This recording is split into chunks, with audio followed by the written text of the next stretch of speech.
이 같은 복부 비만의 다양한 원인들은 인구 사회학적 요인이나 연령대, 사회 경제적 수준 등에 따라 다르다. 이에 세계 당뇨병 연맹은 복부 비만 판정을 위한 허리둘레의 분별점을 정할 때 민족적 특성을 고려할 것을 권고하고 있다. 체지방에서 내장 지방이 차지하는 비율은 남성 20%, 여성 6%로 남성이 높지만 여성은 폐경 후 호르몬 변화에 따라 빠르게 내장 지방이 늘어납니다.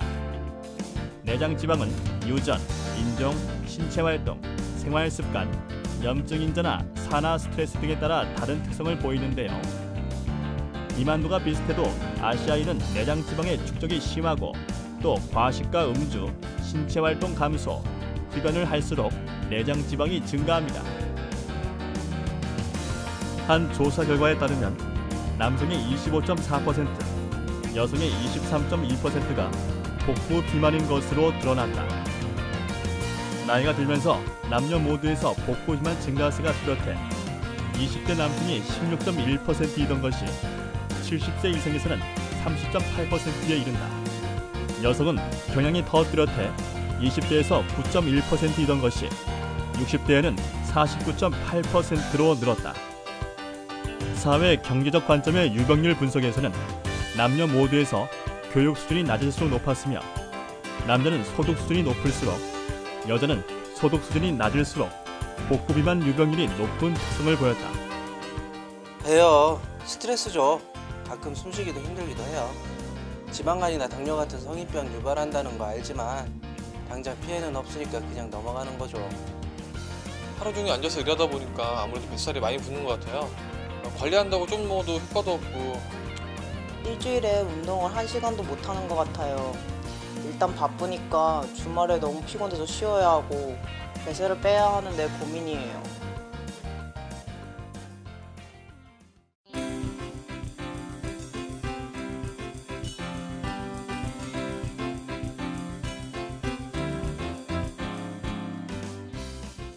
내장 비만을 치료하려면 식사요법, 신체활동, 약물요법 등 다양한 접근이 필요하다.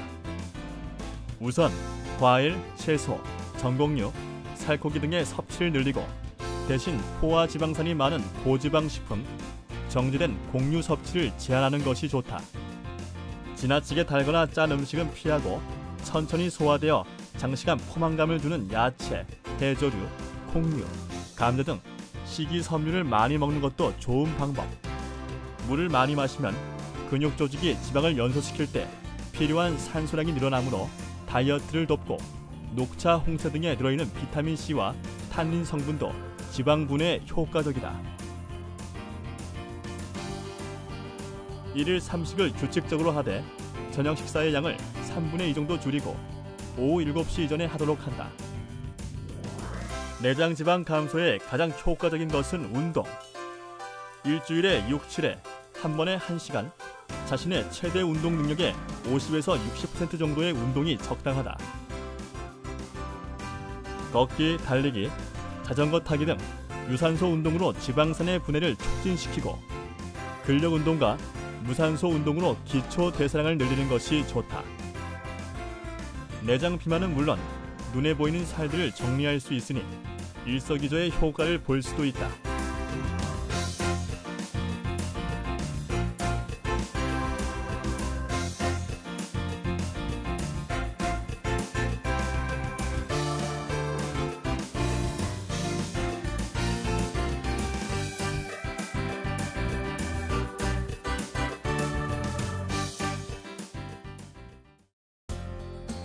일반적으로 식사요법과 적당한 운동만으로는 내장 비만을 해결할 수 없는 경우가 대부분이다. 확실한 결과를 보기가 사실 힘들기 때문에 환자의 증상과 특성에 따라 약물요법을 취하기도 한다. 전문의의 진단을 통해 안정성이 입증된 약물을 복용하면 중성지방의 흡수를 억제하거나 지방세포에 영양분을 공급하는 혈관 신생을 억제하여 내장 지방과 대사성 질환의 위험을 감소시킬 수 있다.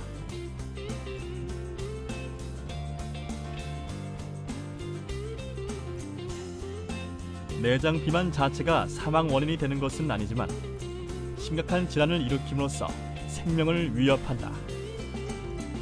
최근에는 복부 비만일 경우 대장암 위험이 있는 대장성 종 발생 가능성이 높다는 조사 결과가 나왔고 완치율이 암보다도 떨어진다는 통계도 발표돼 충격을 주고 있다.